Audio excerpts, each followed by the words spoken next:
Well, so at exactly 10:07 a.m. this morning, we had this distress call that fire had gutted a section of Makeshift market just behind the Royal VVIP Bus Terminal.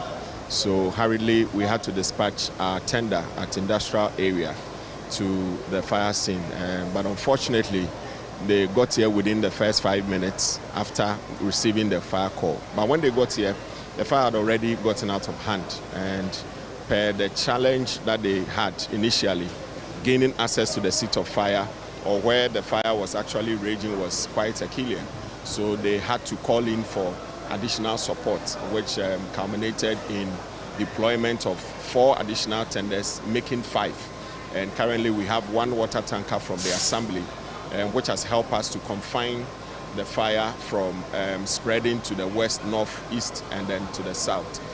So currently we don't have any records of any casualty, no injuries, no fatalities yet.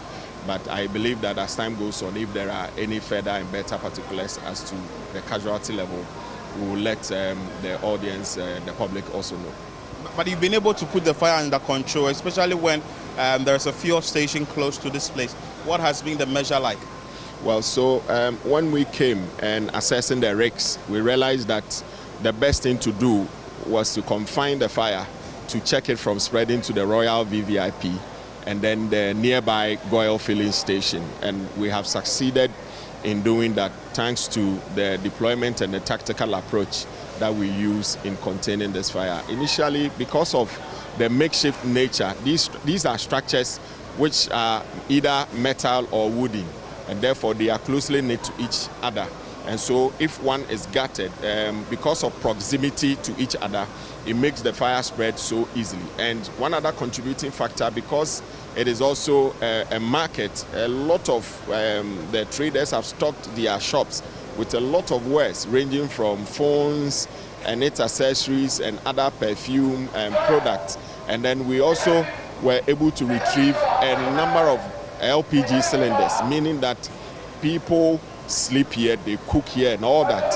So we would want to admonish the assembly to be able to kind of convert this makeshift market into a modernized one where we will have enough alleys, we would have functional fire hydrant, and then also we will have a station here so as in order to be able to forestall some of these unfortunate incidents from happening.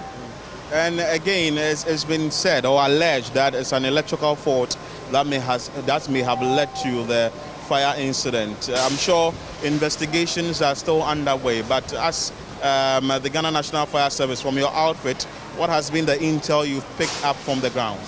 Well, it is early days yet, and then anything at all is possible. We wouldn't want to focus our energy on just a particular cause. And you know, when we came and upon assessing the risks, we realized that there was illegal wiring connection. So we had to call on ECG to isolate power from here. And when they did that for us, we were able to move head on to confront the fire. And that is what has culminated in the confinement of the situation.